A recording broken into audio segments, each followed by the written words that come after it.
right, welcome to another exciting edition of Synoptic Gospels Online with Life Pacific University.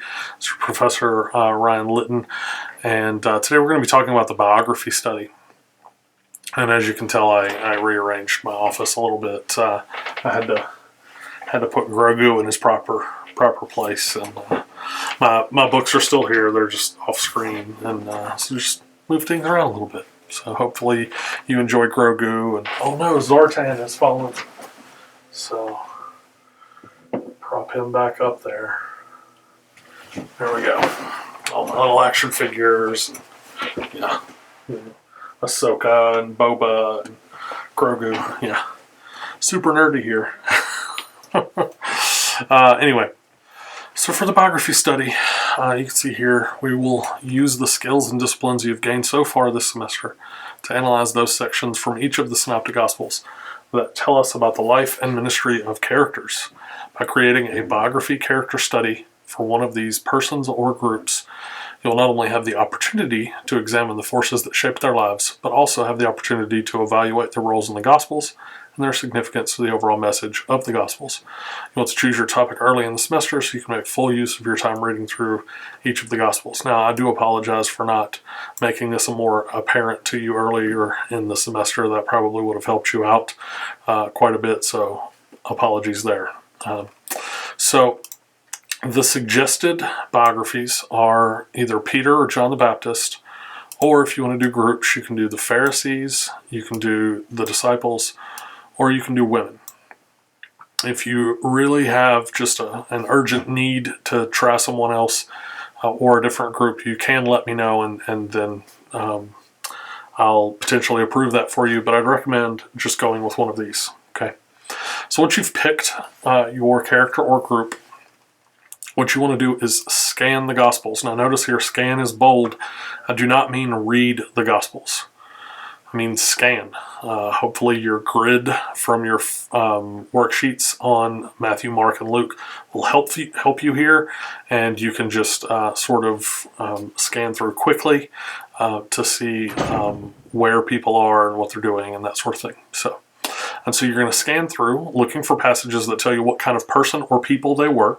You're looking for character traits, actions, attitudes, and descriptions that are ascribed to or implied by the narrative to be descriptive of that character or group. I want you to settle on the 8 most informative texts. This can be accomplished during the reading of each gospel during the semester. Again, apologies for not making this more apparent to you earlier in the semester. Normally, I make this emphatic very early on in the semester. I don't remember that I did that when I went through the course outline in that first video. So again, I apologize there. So establish one passage as the foundation for your thesis, then use the remaining passages to support your thesis. So for example, for Peter, you need to make sure that you use Luke 22, 31 to 34. For John the Baptist, you want to make sure that you use Matthew 3, 7 to 10. For the Pharisees, you should use Luke 13, 31 to 33. For the disciples, you should use Mark 4, 35 to 41. And for women, you should use Luke 8, 1 to 3, and or Luke 24, 1 to 11. Now, these are just individual passages that you should use. You need to use a total of 8. Okay, so you want to make sure that you use whichever one is indicated here, or if you're doing women, you can do both of those. And then make sure you get up to 8 total passages. Okay. Then, I want you to go back through those passages and make observations or ask questions that focus in on the character traits ascribed to or implied by the narrative to be descriptive of that character or group. As you make observations and ask questions, read the sections from the InterVarsity Press Bible Background Commentary on the New Testament and the Social Science Commentary on the Synoptic Gospels that can correspond to the passage. Record information learned from this reading that reveals something further about the character or group in the historical cultural situation. Then I want you to pick one passage to do a redactive study on, and then one passage to do narrative study on. And then I want you to answer all of the questions in Category 1 below. So Category 1, you can see here, you've got 4 questions. And then complete at least 2 of the questions in Category 2 below. You can use bullet points in your answers, but be sure to provide proper evidence to support your conclusions. So here are all of our questions in Category 1, all of our questions in Category 2, and then here is our grading rubric. So notice you get 20 points total just for having 8 passages. Okay, you get 20 points for your interaction with the commentaries, the background commentaries. You get 10 points for redactive and narrative study. You get 30 points for Category 1 questions, and you get 20 points for Category 2 questions. Okay, so that's how that works out. I went ahead and mocked up sort of an example of this. This doesn't use any of the characters that are assigned. I'm actually doing this on Judas. Okay, so to start in this first section, just want to note you don't need to use headings like this. I did sort of to organize the passages that I picked, but you don't have to do that. If you find it's helpful, then feel free to do that. I mean, that would be excellent, but it is not required. It's not going to hurt your grade if you don't do that. Okay. Also, you can treat synoptic accounts as separate passages, counting up to your 8 required texts if they are significantly different from one another. And so for some of these, you have a significant difference, and that could count up to your 8 passages. For the character of Judas, though, there's not so much evidence in the synoptics. There's actually a surprising amount in John, but we aren't including him in this project. So as such, I'm not going to hit the 8 total passages. But for the characters or groups that you choose, you should not struggle with finding 8 total passages. Okay. So what we have here is we have the initial description of Judas, which is just a list of the apostles, a list of the disciples. This occurs in Matthew chapter 10, Mark chapter 3, Luke chapter 6. Okay, these would not be 3 different passages because they're basically all identical for the most part. Then we have initial betrayal. This is when Judas goes to the priests, and also when Judas is at the Last Supper with Jesus. So we have Matthew 26 for a few verses, and then later in that same chapter for a few verses, we have Mark 14, again, earlier in the chapter, and then later in the chapter. And then Luke 22, same thing, earlier in the chapter, and then later in the chapter. Now there are some differences here where we could argue that it's, different enough that maybe some of these count as separate, but not huge differences. Then we have the Betrayal Proper, and this is in Matthew 26 at the very end of the chapter, Mark 14 at the very end, and then Luke 22 at the very end. This is where the soldiers come for Jesus. And then finally we have Judas's death, which it's noteworthy that Judas's death is only in Matthew's gospel. It's not in any of the other gospels. There's one theory that Judas was a zealot or a Sicarii. And so in those theories, Judas would be someone who hates the Romans deeply, even more so than any other first century Jew. And Matthew's a tax collector. So Matthew and Judas probably would not have gotten along if that theory about Judas is correct. So it's interesting that Matthew records his death here. So go back through your passages and make observations or ask questions. Now, here, when I say make observations and ask questions, I'm not asking you to do full-fledged observations and questions on these passages, okay? This is what I'm looking at, okay? I just want, in the Judas's initial description, we've got no indication that Judas was distinguished from the rest of the disciples at this point. Ostensibly, he's given the same authority as the rest. Ostensibly here, if you are not aware of that word, this is a good college word for you. This means apparently, but not necessarily.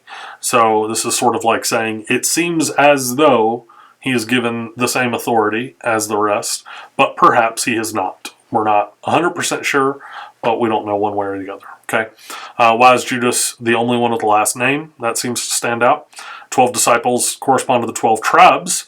Is there any correspondence between the individual disciples and specific tribes? And then in Jesus' day, this is a quote from an IVP BBC on the New Testament. Now, I'm using the Logos edition of this book, which doesn't provide page numbers, but providing the text, Matthew 10, 1-4, is nearly the same as the page number. If you're using a physical copy of this book, though, use the page number. If you're using Logos or something digital, then you can use something else. Okay. There's some notes up here worth mentioning. I've got footnotes here in case you're curious about what these abbreviations are for. This is for the InterVarsity Press Bible Background Commentary on the New Testament, preferably the second edition by Craig Keener. And then this is the social science commentary by Bruce Molina and Richard Rohrbaugh, social science commentary on the Synoptic Gospels. Again, preferably the second edition. The work below, by the way, only samples the IVP BBC, mostly for the sake of length. However, you can see the kind of interaction I'd like to see from it. I'd like to see similar interaction from the social science commentary on the Synoptic Gospels. Okay, so that's basically all we're doing for that first set of passages. This is all we're doing for observations for that first set of passages. Okay, so not a ton of observations here. Just want to get a feel for what's going on there. Okay, initial betrayal. Why does Judas ask them what they will give? He doesn't have a price in mind. That seems odd. Also, how much is 30 pieces of silver? And so this is something that we would want to add in here from our Bible background commentary. And so we have chief priests would be easily located, but they would not have been accessible to Judas had his mission been less in line with their plans. And so that's a bit that's interesting. But then we have the average price of slaves varied from place to place and period to period. But Matthew's biblically informed readers would have recognized 30 pieces of silver as the average Old Testament compensation for the death of a slave. Judas sells his master cheaply. And we get a reference here to Exodus 21:32. Okay, and so that's an important bit of information that we wouldn't normally have. Okay, it's easy for us to miss how intimate this would have been, and then we've got some notes here on the intimacy of the setting, and then how does Matthew know of this dialogue, and why don't Mark and Luke record it? Matthew knows what Judas says, and so this seems interesting. And notice I don't have an answer for this. You don't have to answer all of your questions, but you want to try. Right, and maybe this starts bothering me, and maybe I'll start doing more research on it outside of this project. But for the purpose of this project, you don't want to chase down all of those rabbit trails just yet, because you've got a lot to do. Right, you're a busy person. I'm a busy person. We don't have time to go into huge essays about stuff like this. Okay. How can it be better for Judas not to have been born if the results of his actions are ordained by God? If he hadn't been born, what would have happened to Jesus? Right? This is something that we should think through. We've got a little bit about this here from the InterVarsity Press Bible background commentary. And then many commentators point out that water jars were nearly always carried by women. A man carrying one would therefore be a noticeable sign. This was interesting. I actually didn't know this until I started working on this assignment for you guys. Households that could afford slaves had them carry the water. In many cities, servants were sent to public fountains to bring rainwater that had been stored in cisterns. And so this guy would have probably stepped out, or this guy would have probably stood out. Betrayal proper, and here, just as a clarification, what we mean by proper is to indicate actual. So in other words, most of these passages are referring to Judas's betrayal. This specific passage refers to the actual act of betrayal itself, and so everything else is just referred to it. This is the thing itself. Okay, that's what we mean by proper, the actual betrayal, the betrayal itself. Clubs were not supposed to be carried on holy days, including the Passover festival. That I thought was fascinating. I didn't know that off the top of my head, so that was really interesting. Why betray with a kiss? And so we have some interesting stuff here about betrayal with a kiss from the Bible background commentaries. And then we have Judas's death. Why does he change his mind? Isn't this what he wanted? And then we have some stuff, again, from that InterVarsity Press Bible background commentary. Now, like I mentioned, you'd want to add in here some stuff from the social science commentary as well, but hopefully you can see that this is something that shouldn't take you a ton of time to just sort of read through the text quickly and then read through the sections on the commentary. And since these are synoptic accounts, just a little spoiler alert, most of the time if you read the Bible background commentary on a synoptic account in Matthew, it's going to be the same as the synoptic account notes for Mark and Luke, unless there's something in one of the passages that's significantly different. So if you notice something in the synoptic account that's significantly different, go ahead and look at that text in the IVP BBC. But otherwise, you can probably get away with just reading Matthew in the IVP BBC, or just reading Mark, or just reading Luke, because they're going to be basically the same thing. Okay. Then we're going to pick one passage to complete redactive study and one for narrative study. So this is the passage that we picked for redactive study. Notice I've indicated here with asterisks that Mark is our base text. So immediately here and immediately is unique to Mark, so that's red. And then we have while he was still speaking, while he was still speaking, while he was still speaking.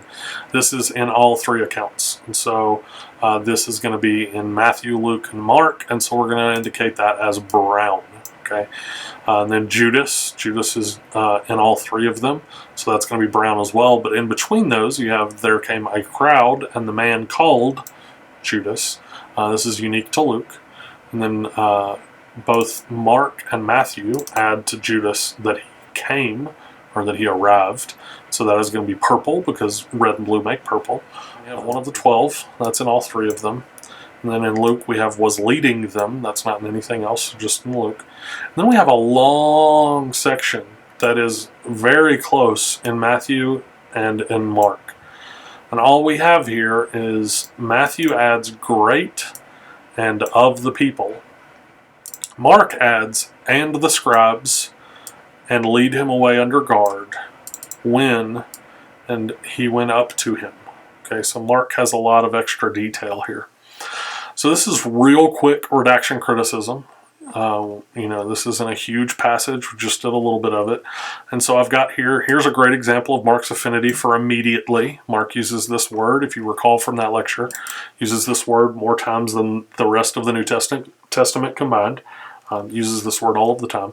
We also have a few instances of Mark giving us more detail when Matthew and Luke leave it out.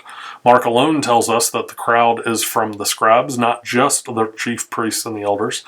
He also specifies Judas's direction to take Jesus away under guard. If I had to guess, I'd say Matthew has cleaned up Mark's Greek here, especially in verse 45. And then you see my citation here. I used a Logos version of the synopsis, and so I just copied and pasted from that. So there's my citation. And that's all you need for the redaction study. You don't need any long, expansive explanation of what's going on there. Just brief summary of what you see, and then move on. Okay, narrative study. I'm going to focus on the initial betrayal.